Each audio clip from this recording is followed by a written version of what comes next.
Jóvenes, entonces empezamos con la sesión 11 de anatomía, esta es la parte teórica, ¿ya? Las primeras partes, bueno, como lo hemos conversado en los saberes previos, probablemente lo vaya pasando más rápido, ¿ya? Siguiente.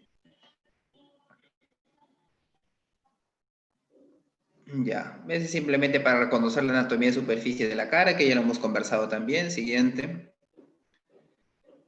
Entonces, como decía, básicamente esos músculos mímicos se pueden agrupar en diferentes áreas o diferentes compartimentos, unos orientados al cuero cabelludo, frente y cejas, los que ahí mencionan, los de la boca, labio y mejillas, otro grupo, los que están circundando la órbita, y los que están en la nariz y orejas, y el platisma inventoriano, que casi no suelen agruparlo, pero no hay que olvidarlos, ¿no? Siguiente.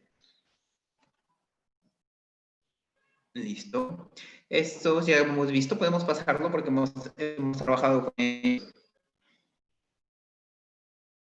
¿Sí? Igualmente, listo. Entonces, como dije, nos van a determinar diferentes expresiones, ¿no? Por ejemplo, ahí vemos el cigomático mayor y menor con el resorio de Santorini en conjunto con ellos, nos pueden permitir la expresión de la alegría, la tristeza, a través con el depresor del ángulo de la boca, o también llamado depresor de la comisura labial, el corrugador de las cejas. Siguiente. La expresión del dolor, con el uso del frontal, superciliar, el piramidal o prócer, el orbicular de los párpados, y el de la sorpresa, ¿no? Donde puede entrar el frontal, el canino, que recuerden que era el elevador de ¿qué? De la comisura labial o del ángulo de la boca, y el elevador propio del labio superior. Siguiente. Ya algo más de lo que ya hemos visto. Siguiente. El nervio facial, que es el nervio más importante en este caso, el que inerva el que da inervación motora a estos músculos. Como dicen ahí, tienen un origen real, justamente es el que se van a proceder a señalar, el de más a la derecha, ese de ahí, tiene un origen tanto real como un origen aparente, ¿no? En el origen real se dice que es del puente de la protuberancia anular o puente de Barolio, pero un origen aparente, como lo ven ahí aparentemente sale del surco bulbo protuberancial. Posteriormente en su recorrido entra al peñasco por el conducto auditivo interno, va al hiato del facial o falopio en el peñasco, siguiendo el radio geniculado. Después va a salir a través del agujero estilomastoideo, ¿no? Y lo importante que han señalado también sus compañeros es que hay bastantes funciones. Si bien es cierto es el que le da la función motora al nervio, a los músculos mímicos, pues el facial está bien, su función motora es a los músculos mímicos, ¿no? Pero también al vientre posterior del músculo digástrico, estiloideo y músculo del estapedio. Pero también tiene una función parasimpática y una función sensitiva. Ya sensitiva gustativa a los 2 tercios anteriores de la lengua, y la parasimpática, como mencionó por ahí su compañera Cárdenas, es la función motora visceral. Entonces, ¿por qué? Porque da inervación a la glándula submaxilar y sublingual, y también a las glándulas lacrimales. Ya, siguiente.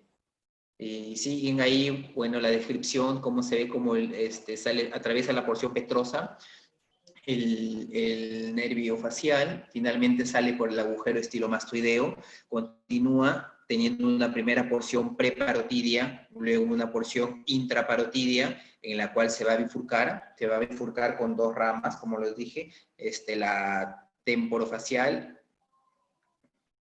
se va a bifurcar siguiendo 2 ramas, la temporofacial, o la difusión temporofacial, que a su vez me va a originar 3 pequeñas ramas, la temporal, la zigomática y una rama para la bucal. Y por el otro lado tiene una división, y siguiendo intraparotidia está la división cérvico-facial, que va a originar también principalmente, se dice que da una rama, aporta con una rama para formar la bucal, pero principalmente se le atribuyen las 2 últimas, que son la mandibular o marginal y la rama cervical.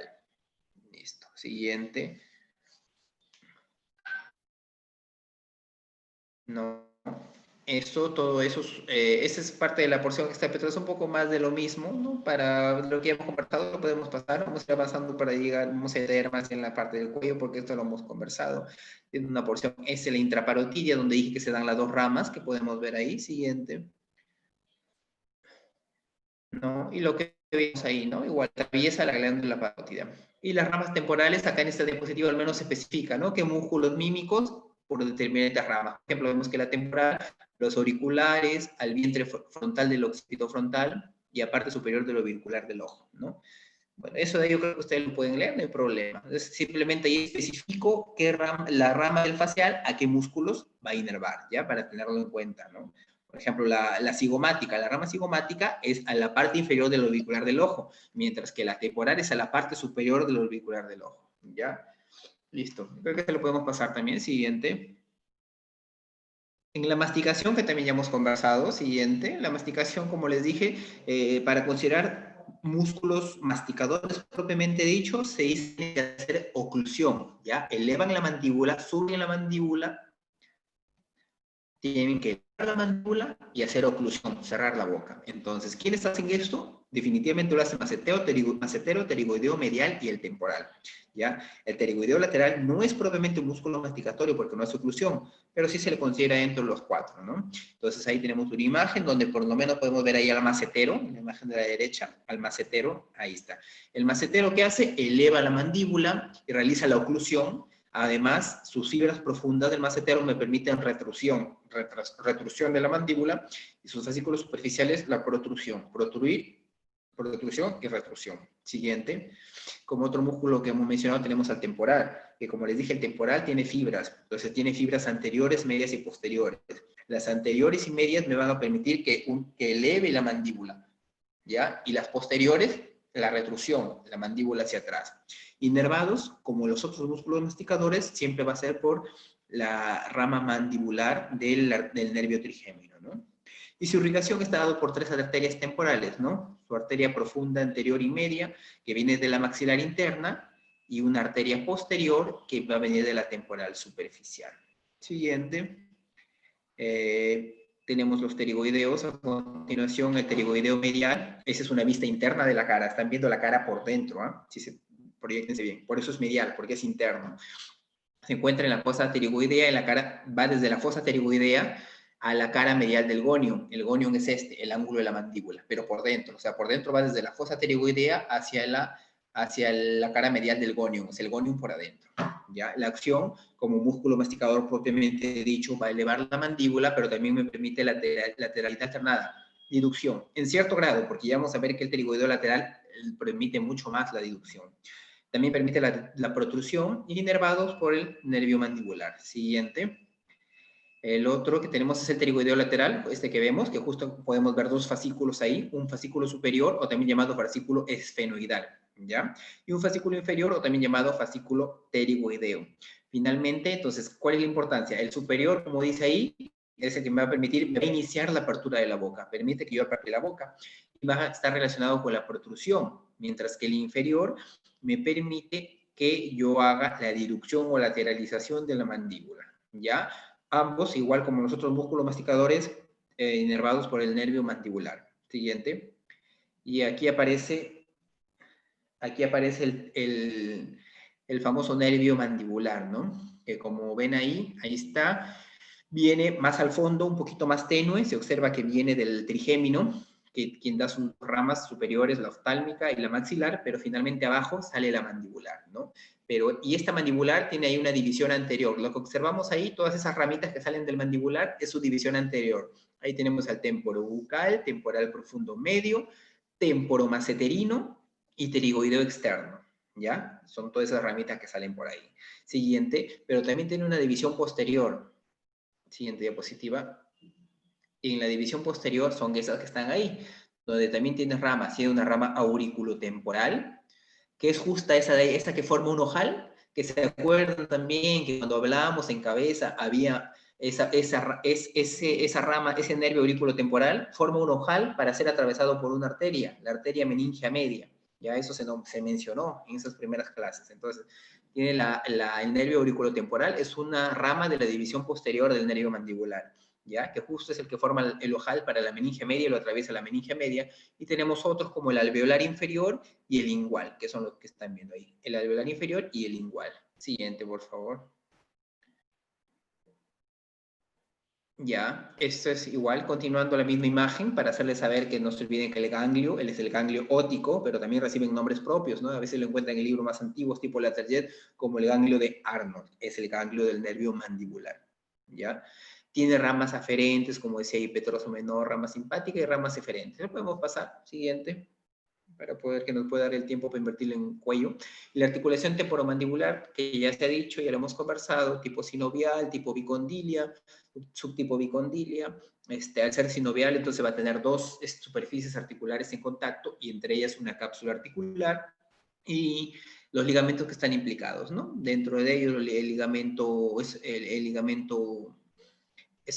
el ligamento lateral o el ligamento temporomandibular, que es el propio ahí, y tenemos como ligamentos extrínsecos, pero que ayudan a la articulación, el esfenomandibular y el estilomandibular. Siguiente. Y ahora sí entramos a la parte de... Este siguiente es para ver la posición que toman en las diferentes ubicaciones de la boca. Mandíbula cerrada, mandíbula un poco abierta y mandíbula muy abierta. Siguiente. Cuello. Ahora nos vamos a cuello. Listo. Siguiente. Cuello. Cuando hablamos del cuello hay que hablar por planos, ¿ya? Entonces empezamos a hablar por diferentes planos.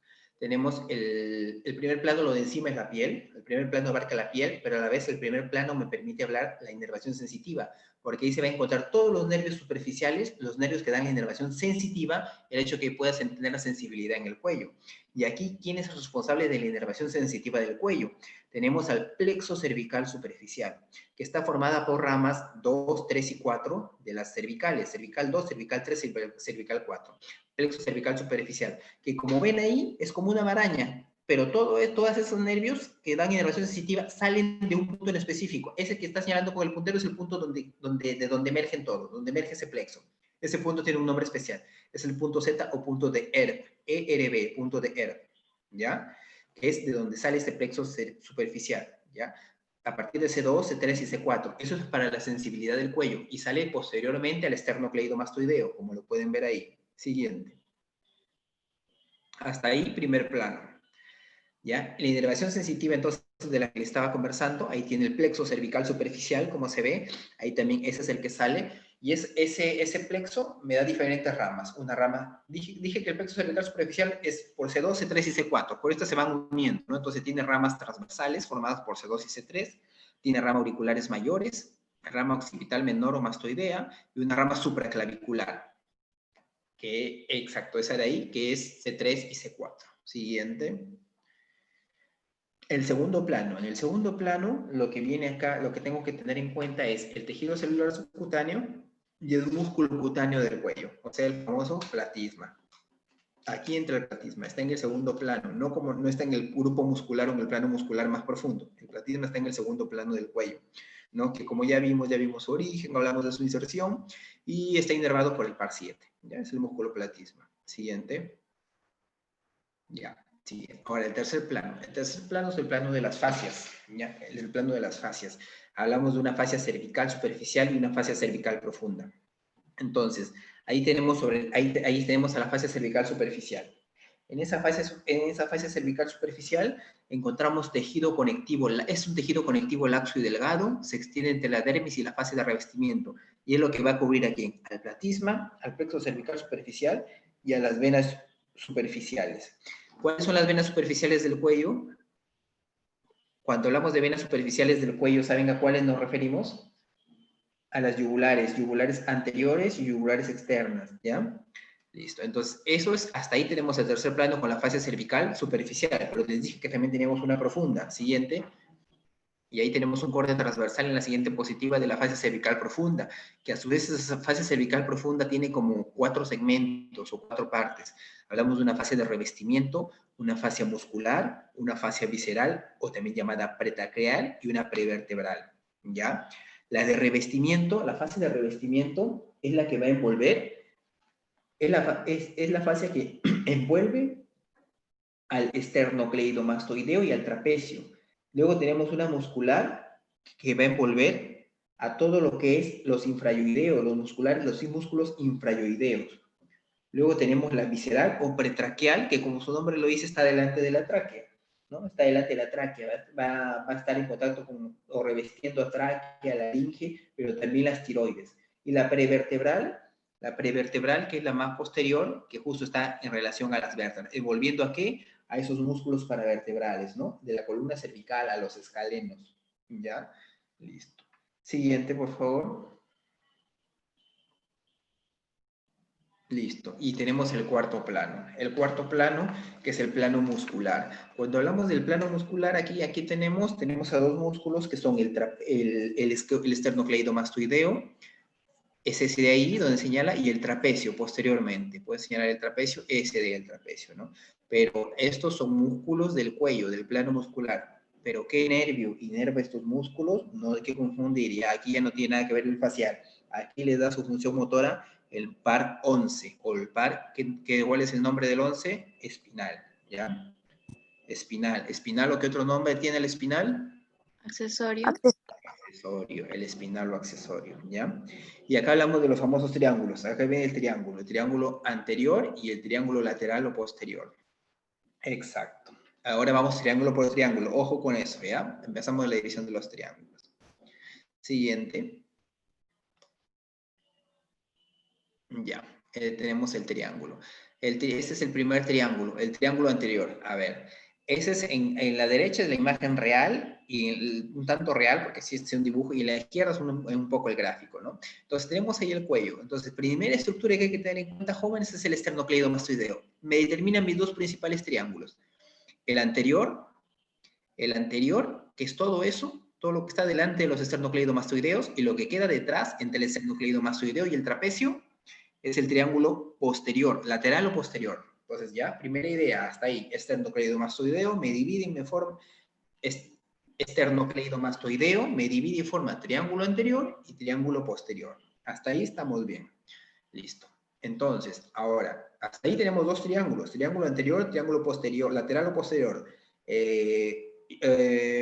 Punto de división importante o estructura de división importante, el esternocleidomastoideo, ¿ya?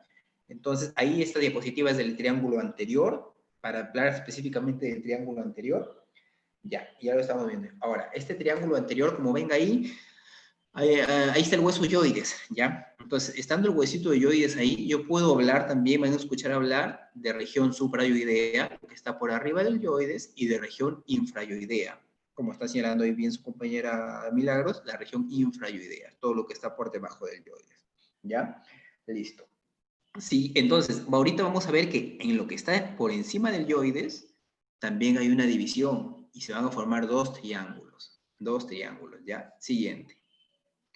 Todos siguen la idea, ¿ya? Entonces, ¿ya? Un nuevo gráfico, ya un nuevo gráfico. Entonces, en ese gráfico, ahí tenemos el esternocleidomastoideo, me formó dos triángulos. El triángulo anterior, que es todo eso de ahí, y el triángulo lateral o posterior. Ahora, el triángulo anterior tengo unas estructuras suprayoideas y unas estructuras infrayoideas, ¿ya? Infrayoideas. Ahora, eso que me divide me divide el suprayoideo del infrayoideo, ya esas fibras musculares que llegan al yoides, ¿de qué músculos son? Las de un poquito más a la derecha, Milagros, un poquito más a la derecha es ese de ahí, ese y el que se ve al otro lado. ¿Qué músculo es?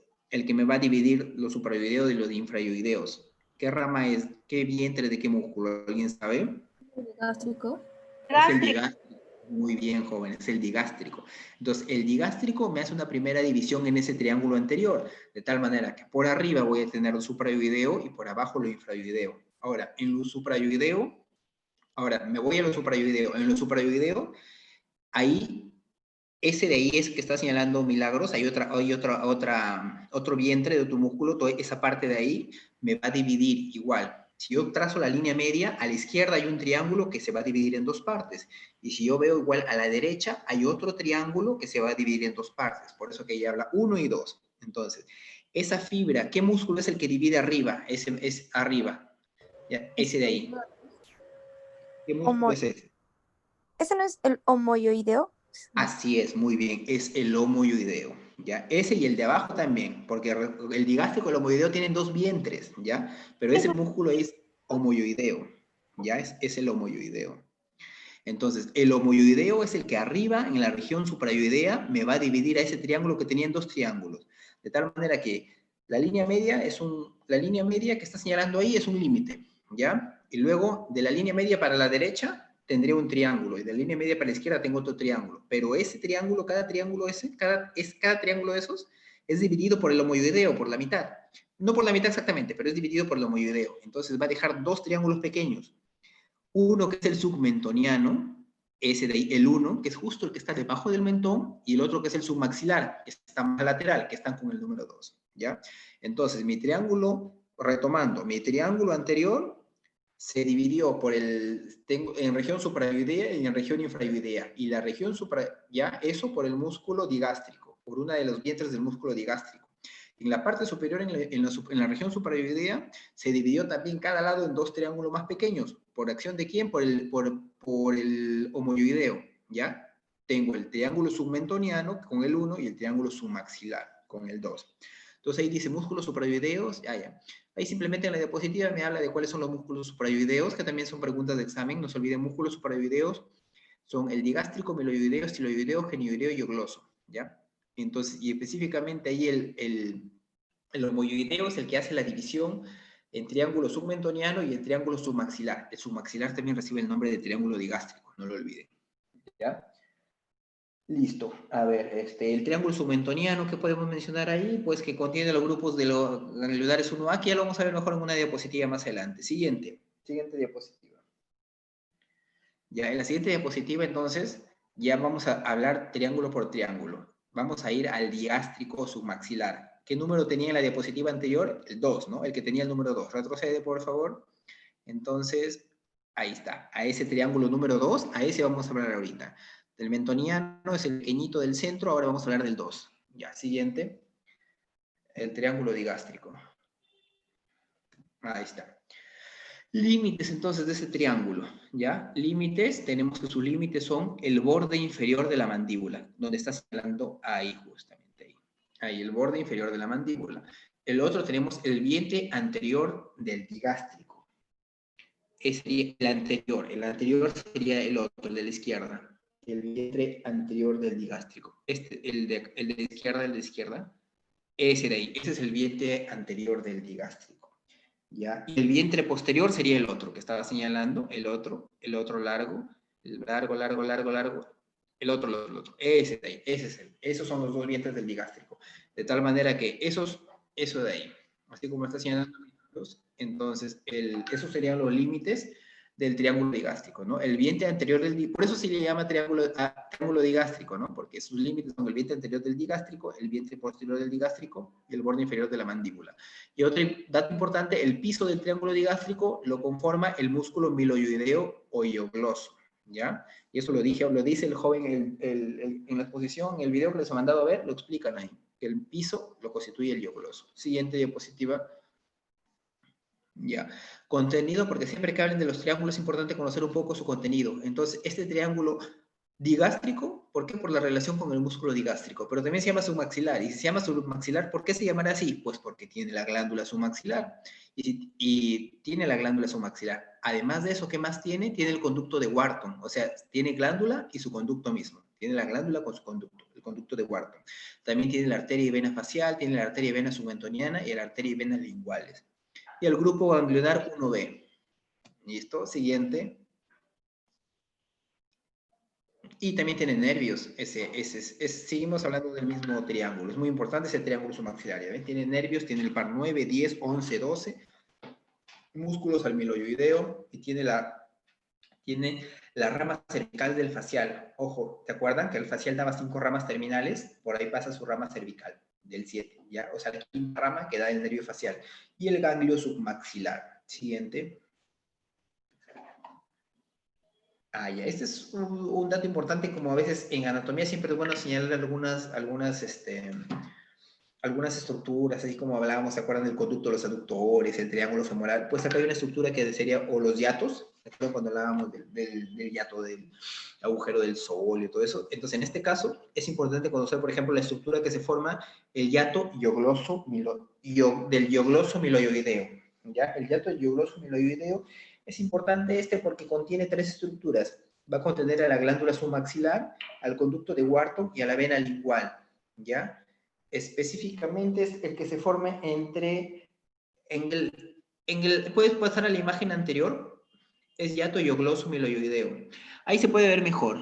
Ahí está el músculo miloioideo, señala, por favor, Puñón. Ahí lo ven, ¿no? Músculo miloioideo es ese, ¿ya? Y el músculo hiogloso también está por ahí. Es el que está justo detrás. Ahí está. Entonces, si se dan cuenta, hay como una abertura por donde entra, entre el hiogloso y el miloioideo. Y por ahí, ¿quién sale? ¿Quién va a salir? Justamente va a salir lo que corresponde a la vena lingual. Ajá, ahí se ve. Vena lingual, glándula submaxilar y su conducto. Pero no la arteria lingual. Ya la arteria lingual no sale por ese hiato. Ya, listo. Siguiente. Entonces, hablamos de la región suprayoidea. La región suprayoidea me quedó dividida en dos triángulos que ya conocí, el submentoniano y el submaxilar. Estaban arriba, ahora estamos acá abajo, en la zona del infrayoidea, ¿no? Y en esa zona infrayoidea también se va a dividir en cada lado en dos triángulos, ¿ya? Cada lado en dos triángulos. ¿Por quién? También por el homoyoideo, SD. El homoyoideo va a dividir en un triángulo al que le están dando número 3 y el triángulo que le están dando número 4. Ese triángulo que le dan el número 3 específicamente es el triángulo muscular y el triángulo que le dan el número 4 es el triángulo carotidio. Más o menos el nombre ya les va diciendo algo, ¿no? Carotidio, ¿por qué? Porque iban a sentir el pulso carotidio. Todos cuando van a tomar el pulso van a poner su dedo a nivel de ese triángulo, ¿ya? Y el 3, triángulo muscular, porque ahí van a estar el tema de los músculos y vamos a ver también que está el tema de la tiroides y eso de ahí. Siguiente, por favor. Triángulo muscular. Primero estamos con el muscular, ¿ya? Con el que estaba en muscular. Entonces, ese tiene diferentes planos. Muscular, ¿por qué? Porque ahí, como ven, están todos los músculos, no principalmente. Entonces, en su plano superficial está el músculo homoyoideo, esternocleidoyoideo, en su plano profundo el esternotiroideo y el tiroideo. Y ahí también podemos encontrar el famoso rombo de la traqueostomía. ¿Por qué? Porque cuando vamos a poner se va a hacer una traqueostomía. ¿Qué es una traqueostomía? Es un procedimiento invasivo por el cual se introduce un dispositivo directamente a la tráquea, ¿ya? Para que por ahí se pueda ventilar una persona, ¿ya? Al nivel, sí, ahora algunos han tenido oportunidad de ver o de conocer, ¿no? Personas que tienen acá un huequitos porque estuvieron intubadas, posterior a la intubación tuvieron que hacerle una traqueostomía, invadir por acá la tráquea, poner una cánula y por ahí recibían el aire del ventilador mecánico, ¿no? Pasado esto, superadas estas adversidades, que haya podido salir del ventilador, respirar normal, se cierra, se saca y cierra este huequito, por primera intención va cerrando solo.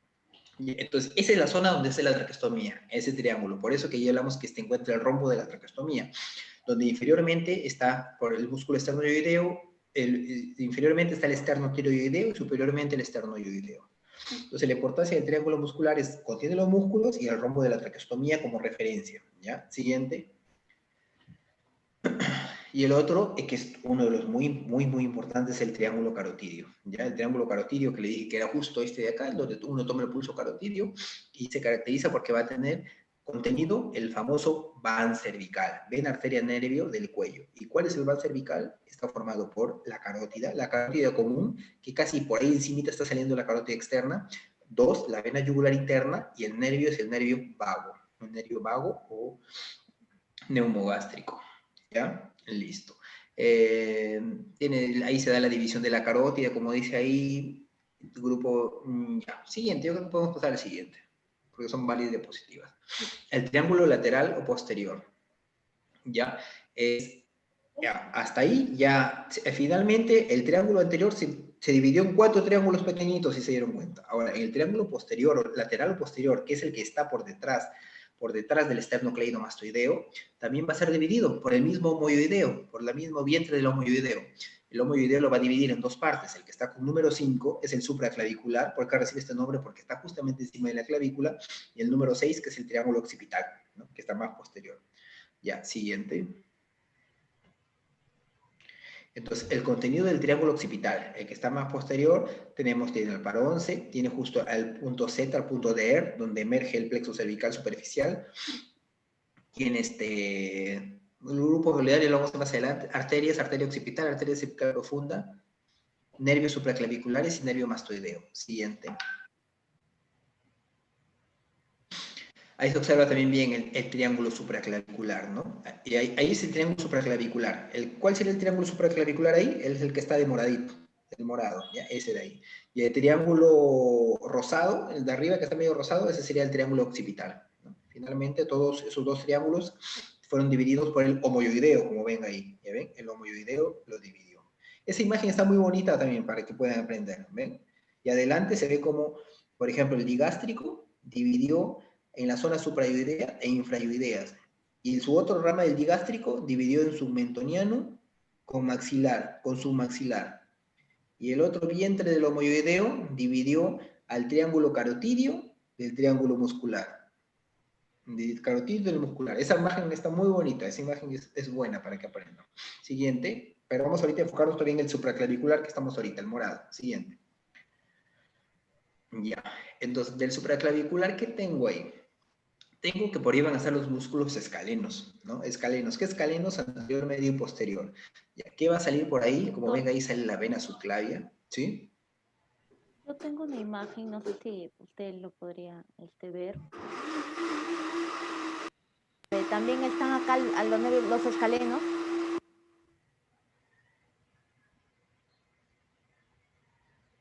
Ya, ahí por ejemplo vemos los escalenos. Escalenos están en tres grupos, anterior, medios y posteriores. Y tenemos ahí la arteria subclavia y la vena subclavia. Y la vena subclavia, tenemos la vena subclavia con su vena yugular externa y el nervio frénico, ¿ya? El nervio frénico. Ahora, pero lo que corresponde ahí a la parte del triángulo supraclavicular es el triángulo interescalénico anterior, porque también hay triángulo interescalénico posterior, pero ahí lo que corresponde es el triángulo interescalénico anterior, que justamente es por donde sale la arteria subclavia, que está ahí, la arteria subclavia. ¿Ya? Es por eso que ahí no van a encontrar, yo acá, a pesar que se ve, yo no les menciono que el plexo cervical que están viendo ahí, no les estoy mencionando dentro del contenido del supraclavicular. ¿Por qué? Porque eso está para atrás. El supraclavicular me contiene todo lo del triángulo interescalénico anterior, no del triángulo interescalénico posterior. ¿Ya? Entonces, siguiente. El van cervical. Les dije que el van cervical es carótida común, yugular interna y nervio vago. Entonces, ahí tenemos la carótida común. Ahí podemos ver un poquito cómo nace la carótida. Entonces, ¿cómo van a ser la carótida? Tenemos desde ahí, por ejemplo, el primero en el de acá, en el de acá, por ejemplo, el de la mano izquierda. Ahí. ¿Ven el camino que va siguiendo todo? A ver, primero tenemos el callado aórtico. A ver, Brunella, ¿levantaste la mano? Sí, disculpe, doctor, ¿no va a hablar sobre los otros triángulos que hay? Lo que es del Pirogov, de Beckler, de Farabeuf y el de Sedilot. Lo voy a mencionar el tema por ejemplo, del Pirogov, pero lo voy a mencionar más adelante. Pero de los triángulos principalmente voy a mencionar eso de ahí. Ah, ya, sí. Así es. Ya. A ver, un ratito estoy respondiéndole acá.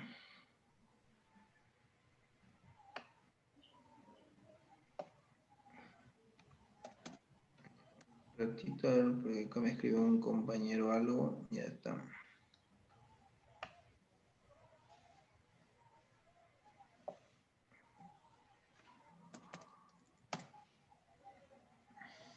Ya está. Ya, entonces aquí estábamos en el tema así en esa imagen, por favor, el callado de la aorta, ¿no? Tenemos el callado de la aorta. Ya, ese es el callado de la aorta. Entonces, vemos que el callado de la aorta emite el respectivo tronco brachiocefálico, que es el que está como para la izquierda, ese es el tronco brachiocefálico, ¿no? ¿Qué significa para un tronco brachiocefálico? Porque de ahí va a salir la subclavia que es la más horizontal, y luego posteriormente va a continuar.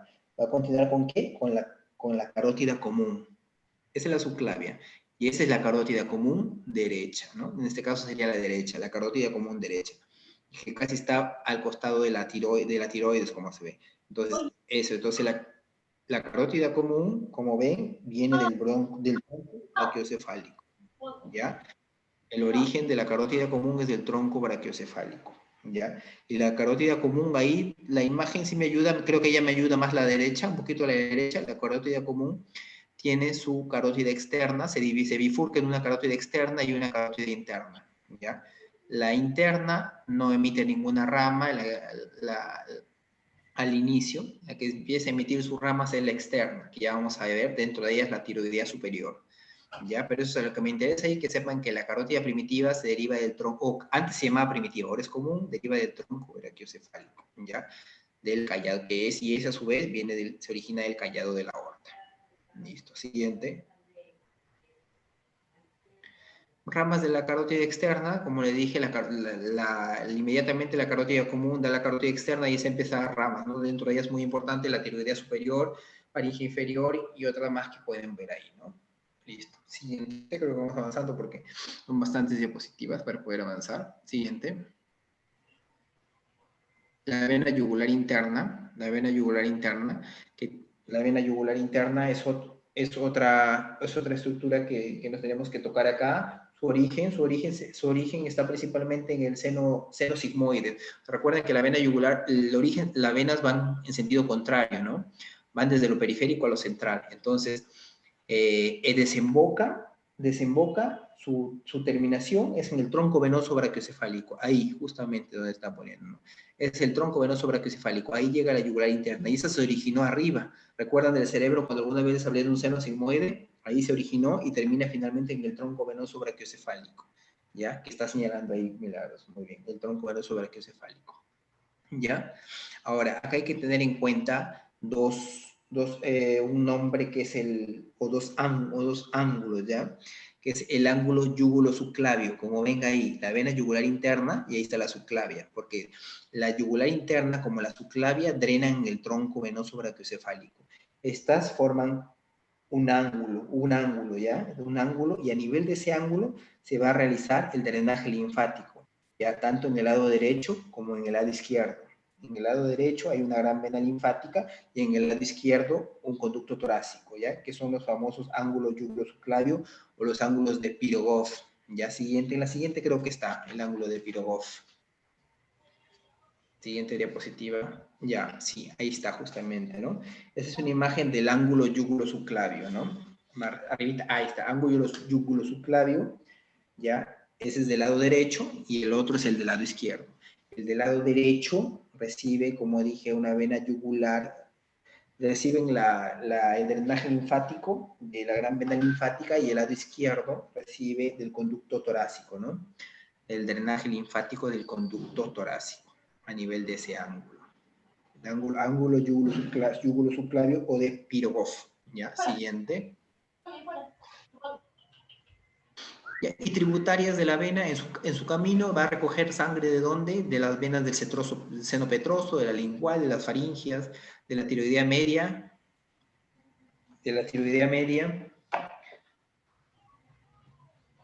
Listo. Y por ahí también va a aparecer el famoso triángulo de Farabaugh, ya, del que me hablaba Brunella.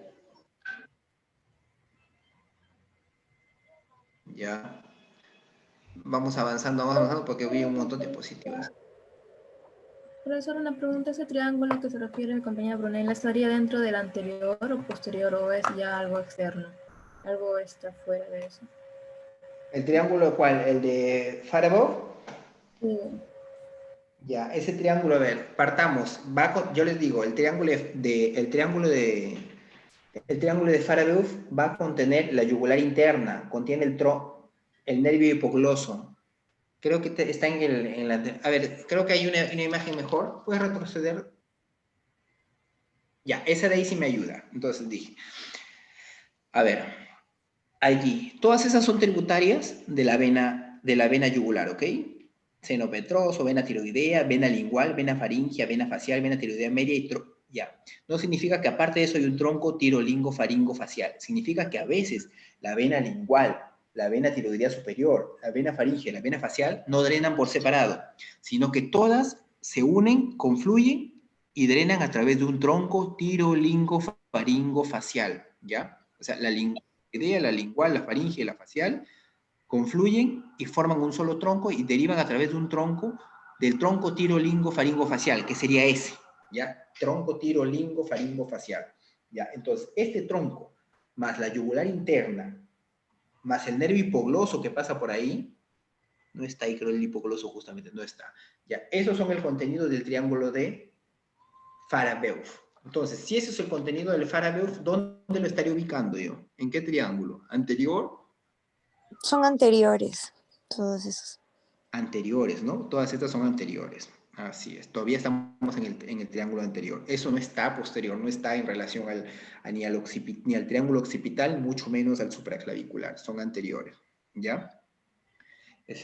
Listo. Siguiente. Siguiente creo que es nervio vago. Ya, siguiente lo pasamos ese de ahí. La vena yugular interna. También van a tener que leer sus tributarias. Siguiente, por favor. Nervio vago. Acá el más importante es el nervio vago. Y del vago que me interesa, que reconozca sus dos ramas principales. Tiene una rama laríngea superior y una rama laríngea inferior o recurrente. ¿Ya? Una rama laríngea superior y una rama laríngea inferior o recurrente. ¿Ya? La inferior también se puede llamar recurrente, no se olviden. Las funciones del vago tienen muchas funciones, por eso tienen función motora, sensitiva, sensorial gustativa y parasimpática, ¿ya? Siguiente, en la siguiente vamos a poder entender un poquito mejor el tema del nervio vago. A ver, ahí está un poquito el nervio vago. Ahí la imagen es muy buena. Igual conmigo apoyamos con Milagro para que pueda señalar. Primero tenemos el laringio superior. ¿Cuál es el laringio superior? El vago es el que viene desde arriba.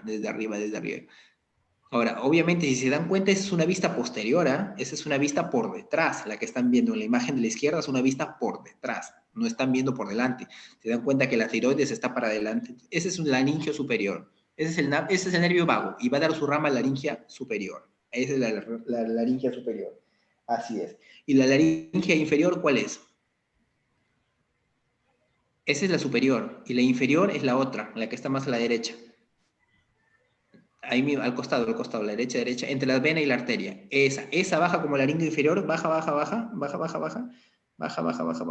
y da la vuelta ahí y sube. Esa es la inferior. Por eso se llama inferior, porque ahí llega inferiormente. Igual en el otro lado. En el otro lado es también ahí. Ahora, ¿qué diferencia ven en el otro lado? En el otro lado baja más. ¿Ya? Entonces tienen un origen diferente, ¿no? El vago, el laringio inferior, derecho. ¿Cuál sería el derecho acá si estamos mirándolo de espaldas? Ese es. El derecho está por debajo de la subclavia. Por debajo de la subclavia, así es. Y da la vuelta por debajo de la subclavia, el inferior. Mientras que el izquierdo, el otro, va por debajo de ¿quién? Del callado aórtico. Del callado aórtico. Así es. Del callado aórtico. ¿Ya? Y siguen un trayecto, finalmente, van a seguir un trayecto entre la tráquea y el esófago. Y se van a cruzar con la arteria tiroidea inferior y van a ingresar al nervio.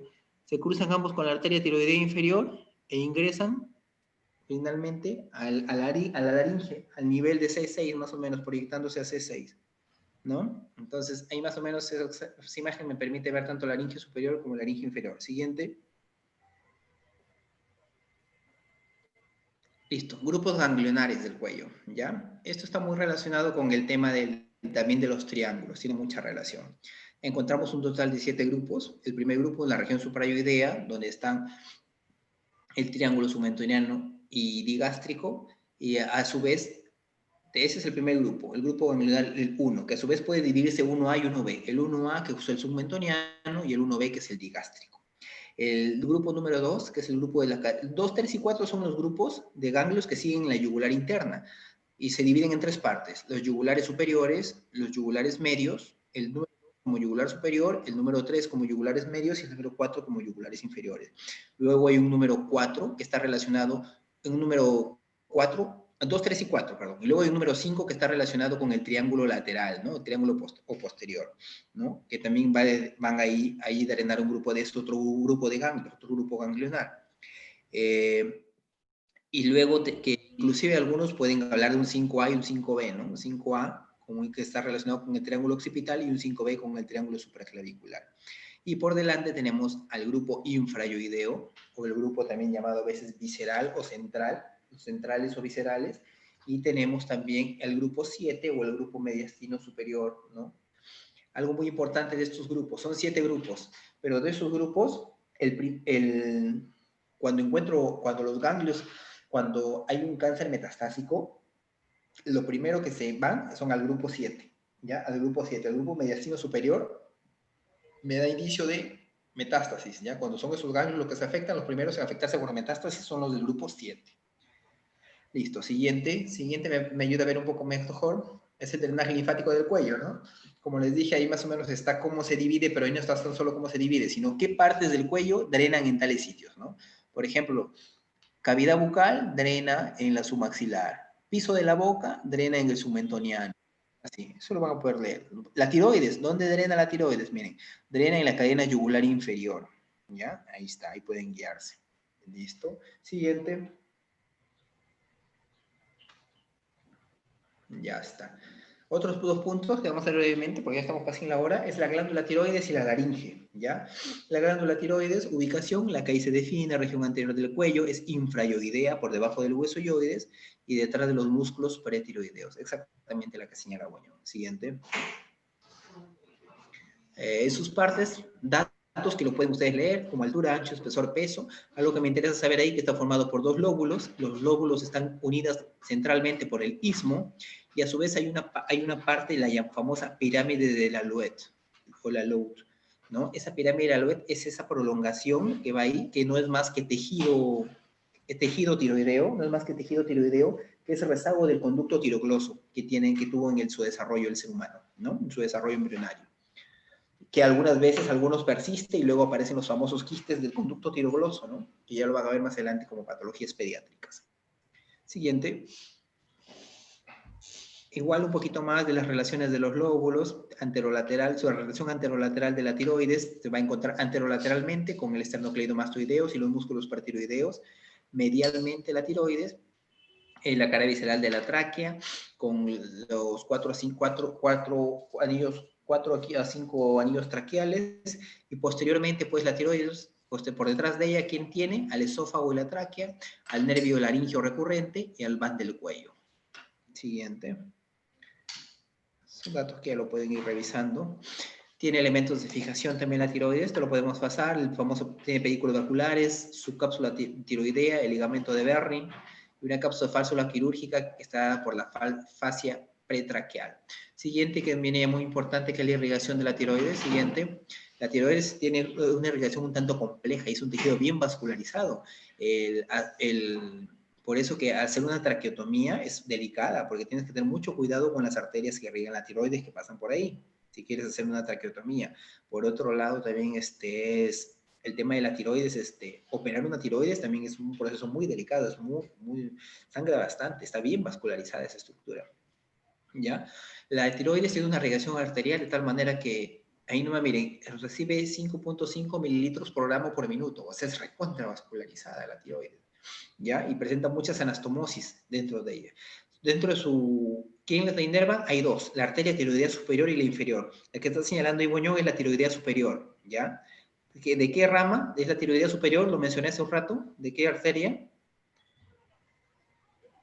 ¿Quién recuerda? La carótida Externa, de la carótida externa, muy bien, rama de la carótida externa, la tiroidea superior.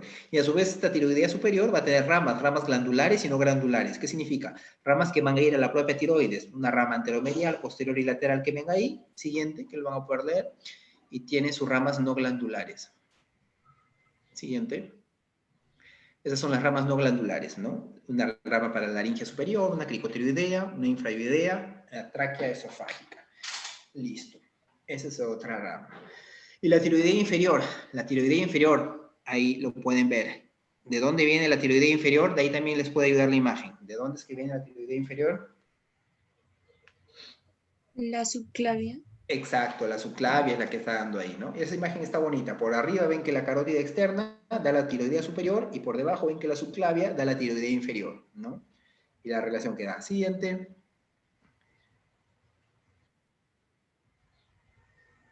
Igual también la tiroidea inferior tiene sus ramas glandulares y no glandulares, que ahorita no vamos a detallar mucho, pero lo van a tener que revisar. Siguiente. Listo. El drenaje venoso. El drenaje venoso es un tanto... Usted sabe que las venas más o menos siempre siguen el sentido de las arterias, ¿no? A veces están los nombres. Pero ¿qué aparece acá? Acá, aparte, obviamente, si hay una arteria tiroidea superior y una tiroidea inferior, hay una vena tiroidea superior y una vena tiroidea inferior. Pero acá también aparecen unas venas tiroideas medias, ¿ya? Venas tiroideas medias. Finalmente, acá hay que tener en cuenta, la superior y la media, ¿a dónde drenan? Ahí, la imagen, ¿qué les dice? ¿A dónde drenan? La superior y las medias, ¿a dónde llevan la sangre de la tiroides? La superior y las medias. ¿A dónde están llegando? A la vena yugular interna, a la yugular interna. Mientras que las tiroideas inferiores, ¿a dónde están llevando la sangre?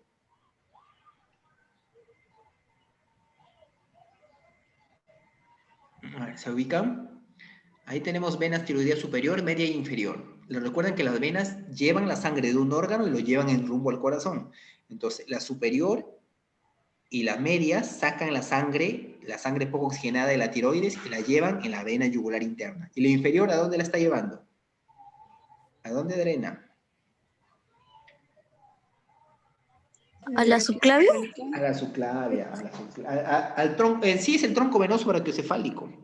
Pero Un eso no lado- es en la parte derecha, en la izquierda no es directo a la subclavia. Exacto, por eso. A un lado es al tronco venoso brachiocefálico y en el otro lado a la subclavia. ¿Ya? Siguiente. A ver, drenaje linfático. El drenaje linfático, ahí también se detalla, ¿no? El drenaje linfático de la tiroides, hay en un primer nivel al grupo 6, en un segundo nivel al grupo 3 y 4, y en un tercer nivel al grupo 7. Algo que es muy importante, que en este grupo 5 o el primer nivel se encuentran los ganglios prelaringios, y ahí dentro del ganglio prelaringio se encuentra el delfiano, ¿ya? El famoso ganglio o nodo delfiano. ¿Cuál es la importancia de este nodo delfiano? Es el primer ganglio que se afecta por una metástasis de la cáncer de tiroides, ¿ya? Entonces, el primer ganglio que se afecta por metástasis de cáncer de tiroides, el ganglio delfiano, ¿ya? Delfiano. Siguiente. Creo que ya acaba tiroides ya, y luego laringe. Laringe que también van a tener que estudiarlo en sus prácticas, ¿ya? ¿Por qué nos importa la laringe? Porque la laringe tiene una serie de cartílagos. Preguntas de exámenes, ¿ya? Siempre. Cartílagos, ¿cuáles son cartílagos? Hay algunos que están en pares, porque hay dos, y algunos que son impares. Entonces, los cartílagos impares son tiroides, cricoides y epiglotis, y los pares aritenoides, corniculados y cuneiformes. Siguiente. Ya. Estos cartílagos llegan a articularse, miren. Entonces, y cada articulación es un tipo. Por ejemplo, ahí tenemos el cartílago, por ejemplo, ahí tenemos la vista anterior, en la parte del dibujo a la izquierda tenemos la vista anterior, y ahí tenemos el cartílago tiroides. El cartílago tiroides es el de más abajo, el cartílago tiroides. Ese de ahí. Esa es la famosa manzana de Adán. En los varones, ¿ya? Un varón flaco, delgado, se nota clarito, ¿no? La famosa manzana de Adán es esa punta, es el cartílago tiroides, ¿ya? Y el cartílago cricoides es el que se encuentra debajo. Ese es el cricoides, ¿no? Tiroides, cricoides, ¿no? Inclusive hay una membrana, ¿no? Hay una membrana entre ellos dos, que es la membrana cricotiroidea. Esa de ahí, que es por la cual se va a realizar una pequeña punción para, a veces, cuando una persona sufre un ahogo, sufre se obstruye la vía aérea superior, ¿no? Se ahoga con algo, ¿no han visto esos rescates que se realizan en las películas, que alguien resulta haciendo la famosa cricotiroidotomía, le abre un agujero en la garganta y le pone un lapicero o un tubito, algo para que pueda respirar? Ahí, exactamente a ese nivel se realiza la cricotiroidotomía, al nivel de la membrana cricotiroidea, entre la tiroides y el cricoides. Y bueno, entonces acá en esta laringe va a haber articulaciones, ¿no? Entonces tenemos una articulación cricotiroidea. La articulación cricotiroidea del tipo sinovial, retoroidea o plana. Siguiente. También tenemos, en la siguiente, tenemos la articulación entre el aritenoides y corniculados, ¿no? La articulación entre hay una cricoaritenoidea. Es un encaje recíproco, si es de montar. Eso lo van a poder revisar también, las articulaciones de los... Siguiente. Eso es el aritenoides. Cuando hemos hablado que hay cartílagos pares e impares, dentro de los impares mencionamos al aritenoides, ¿ya? Dentro de los pares mencionamos al aritenoides. Entonces, algo muy importante, esos aritenoides, así chiquitos como lo ven, ¿ya? Son muy importantes porque así pequeñitos, estos aritenoides, así como lo ven pequeños, son muy importantes porque se anclan con varios músculos. Ustedes cuando lean laringe van a ver varios músculos, tanto extrínsecos e intrínsecos. Y este aritenoides es este punto de anclaje de varios músculos. Es por eso que se dice que funcionalmente es uno de los más importantes el cartílago aritenoides. ¿Por qué? Porque es el punto de anclaje de varios músculos que van a permitir las diferentes funciones del aritenoides. De la laringe, por favor, ¿ya? Tiene una apófisis externa muscular y tiene una apófisis interna bucal. Siguiente. La epiglotis lo mencionamos como uno de los cartílagos impares. Es el del centro, no sé si lo puedes señalar. Es como una boca que se abre. Ese es el cartílago epiglotis, ¿ya? ¿Ya? Delimita el aditus laringio, ¿ya? Y en su cara posterior se encuentra la faringe, ¿no? Por detrás. Por eso que cuando uno intuba, cuando uno pone un tubo endotraqueal, que es un dispositivo de ventilación de vía aérea, donde ingresa un tubo directamente, ese tubo tiene que entrar por ahí, atravesar ese agujero del epiglotis y entrar por ahí. En algunas ocasiones no se va por ahí, intuban mal, y en vez de que el tubo vaya a la vía respiratoria, que es lo que yo quiero para por ahí ventilar a mi paciente, se va por esófago, se van por detrás y resultan intubando eso en esófago, cuando eso no es lo correcto. Siguiente. Músculos de la laringe que van a poder revisar, tenemos intrínsecos y extrínsecos, ¿ya? En intrínsecos, toda una lista de músculos que he puesto ahí, cricotiroideo, cricoaritenoideo posterior, cricoaritenoideo lateral, y todos esos que vamos de todas maneras poder revisarlo en sus clases prácticas. Y los extrínsecos que están a la derecha, donde tengo el esternotiroideo, tiroideo y el constrictor inferior de la faringe. Siguiente. Siguiente. Creo que venía ahí. Irrigación. Irrigación de la laringe, son 3 arterias implicadas. La arteria laringea superior, que es rama de la tiroidea superior, y la arteria cricotiroidea, que es rama de la tiroidea superior. Y por el otro lado hay una arteria laringea inferior, que es rama de la tiroidea inferior, que a su vez no se olviden la tiroidea inferior, viene del tronco tirocervical. Siguiente. Ahí está muy detallado, puntuales. En el drenaje venoso también se está haciendo puntual. Vena laringea superior, vena cricotiroidea y vena laringea inferior. La laringea superior va a drenar en la vena tiroidea superior y que llega a la yugular interna. La cricotiroidea va a drenar a la vena tiroidea media que llega a la yugular interna. Y la laringe inferior drena a la tiroidea inferior que, como vimos, drena en el tronco venoso brachiocefálico de su lado. Siguiente. Creo que viene inervación. La inervación motora para sus músculos intrínsecos que habíamos conversado, para sus músculos intrínsecos como el cricotiroideo, cricotiroideo posterior, todos ellos, esa inervación lo da el laringio superior y el nervio laringio inferior. El nervio laringio superior, su rama externa, inerva al músculo cricotiroideo. Pero de por sí, la rama laringea recurrente inerva todos los músculos intrínsecos. Todos, menos el cricotiroideo que lo inerva el laringio superior. Eso es un dato importante. Y también tiene inervación sensitiva por el laringio superior, la rama interna del laringio superior y por el nervio laringio inferior también, la sensitiva. Pero acá lo más importante es la motora. Siempre preguntan, ¿cuál es el nervio que inerva la laringe? Principalmente el laringio inferior o recurrente. Pero ¿cuál es el único músculo de la laringe, un músculo intrínseco de la laringe que no es inervado por el laringio recurrente? ¿Cuál es? El cricotiroideo, ¿ya? El músculo cricotiroideo. Siguiente. Creo que ahí acaba ya. No, este es el asa de Galeno, ¿ya? Este del asa de Galeno es esta asa de Galeno tiene que ver con no sé si puedes retroceder, la imagen anterior creo que se ve un poquito mejor el asa de Galeno, por favor. Ahí está, donde dice Ansa Galeni, ahí dice. Ya, esa es la famosa asa de Galeno, que no es más que la unión entre la rama interna del laringio superior, el laringio superior da una rama interna y esa une la rama interna del laringio superior y el nervio laringio inferior o recurrente.